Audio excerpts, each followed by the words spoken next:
Hey Scrabble friends, welcome to day 7 of 31 days of cut files. Just showing you here all 31 days of cut files, which are, this PDF is available in the Facebook group, shows every day, and there's also the links to all the files as well. It's all arranged by some assembly required, I can't get my words out today, which is MK, and also Janet, Galaxy Girl Creations. It's this cafetiere French press coffee pot today, pouring into this cup.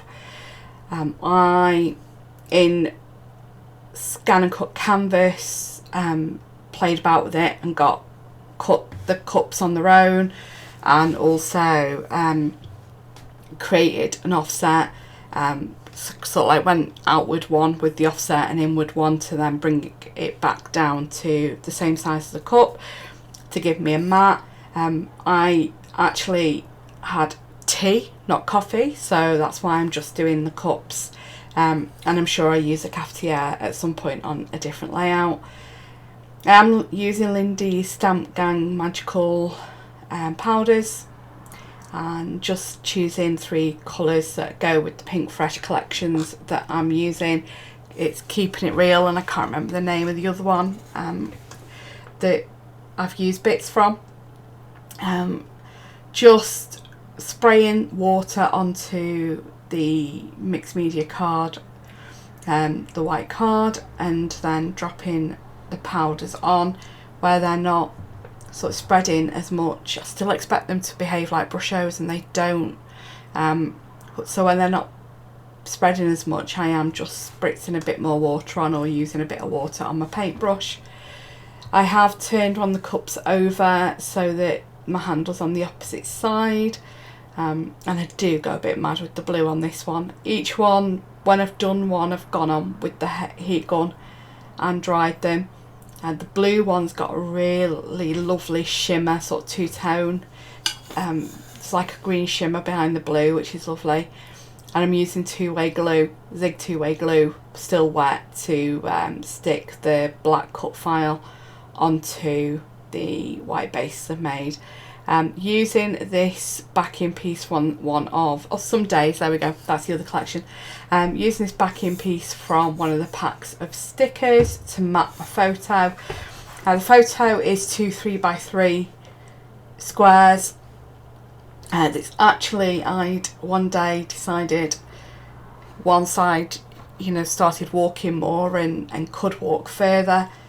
Decided it's about time I walked to Aldi, which is only round the corner, and so I did that, went to Aldi, and then after I did the shopping, took a backpack for the shopping, I sat in Costa, or on the benches outside Costa, with a cup of tea before I walked back. The map's just showing, because it is just the same route there and back. I have only tracked it one way, or I've only printed one way, so it's 0.78 miles each way.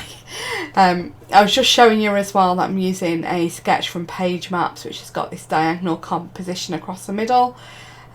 Because it's going edge to edge on the pattern paper, I used 2 pieces. They're just under 6 inch wide, I think they're 5.5 inches, just so that the photo overhangs it, and then I'm using the trimmer just to take the edges off.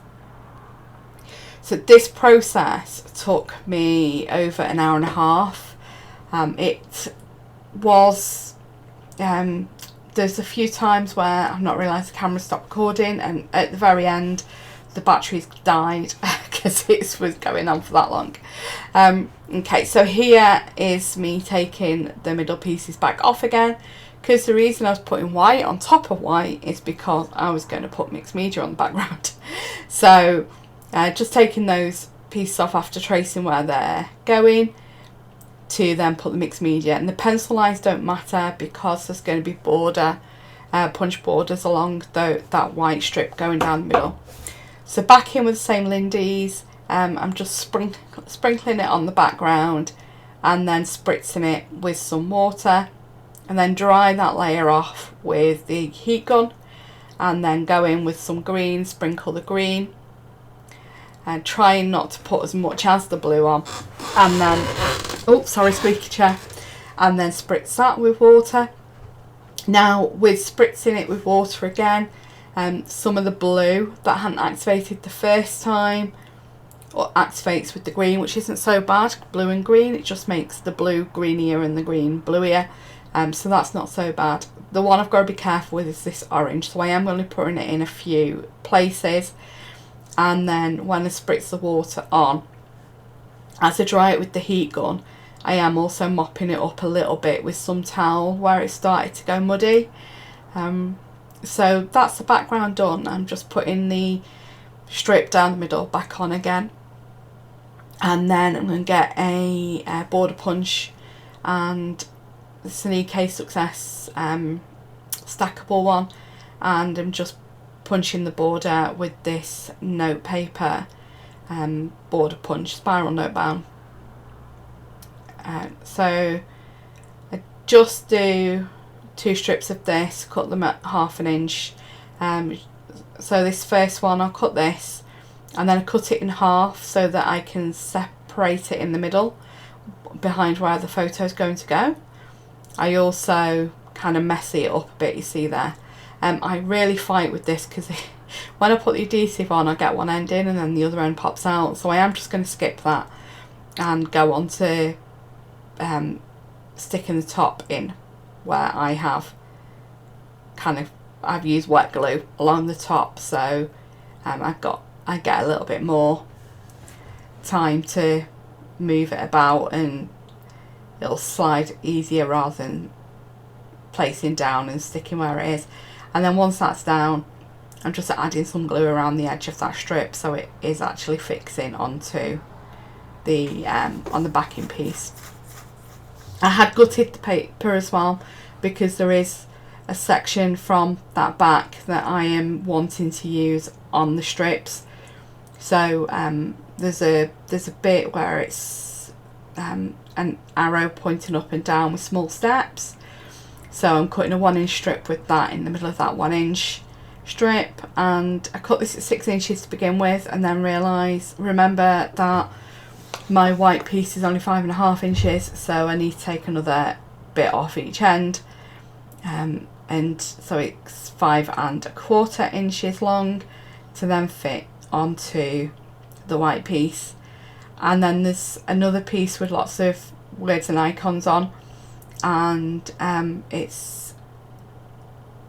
there's a strip that I cut which has got small things as the words. There's also a mug underneath the small things, so I thought that went quite well. This is like a small little victory that Aldi's been there a while. I've never walked that far last time. So my brother and sister-in-law live sort of just over halfway between me and Aldi, closer to Aldi, and last time I tried to walk to their house I only made it to the bus stop just around the corner from my house, so less than 5 minutes from my house. I had to sit and have a rest on the bench and walk home again because my back hurt too much. I couldn't make it all the way there. So the fact that I've not only walked past their house and all the way to Aldi was a huge victory for me, but it is just a small thing in terms of the distance, and it's just day by day getting fitter, being able to walk further, so that's what this page is all about, and a lovely cup of tea at Costa and a bag full of fruit on my back walking home with a beer for Mr. Ding. So with this I'm just going through the different papers with the sort of cut party bits on the back. I do use there's a sheet which has got kind of tags on the back, so I'm just getting my box here to put these bits in. I was going to use a journaling tag off that, and then decided it's actually another piece that's got tags on it, so I did this one, so I decided actually I'm going to use some of these tags instead. Sorry, squeaky chair. So I'm just cutting some of these out, so the ones that are off the edge, so using them a little bit more, to try and use them, save the middle of the paper for if I want to use the B-side pattern, and yeah, just starting sticking now, because I know these are definitely going where they are. I absolutely mess up trimming this last green strip down. So when I trim it down, I've not stuck it properly, so it kind of moves a bit, and I do mess it up a bit. And thankfully, where it's messed up is a bit of the white zag bit on it, so it actually looks like it's part of the zigzag and not the background paper. But because I ended up putting it a little bit further over than I intended, and a tiny little bit off the bottom of another piece, with a, you know, just so that it doesn't look like I've missed that spot on purpose, because I hadn't.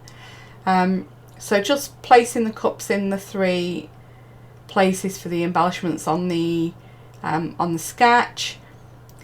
I am avoiding using, there's a piece there which is kind of got one side of it, one of the long sides missing, and I wasn't going to use that bit, but then I thought, well, actually the way I'm laying these tags down, they are layered, so it will actually look okay, and because you're not going to see the edge that's missing with the way that I've layered them.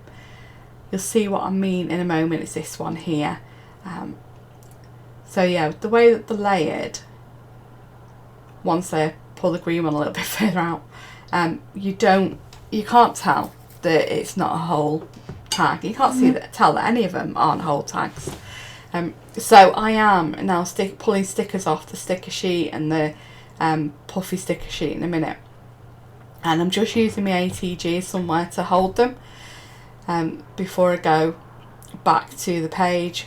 I don't use all of the pieces that I pull off. Some of them do end up going back on the sheets,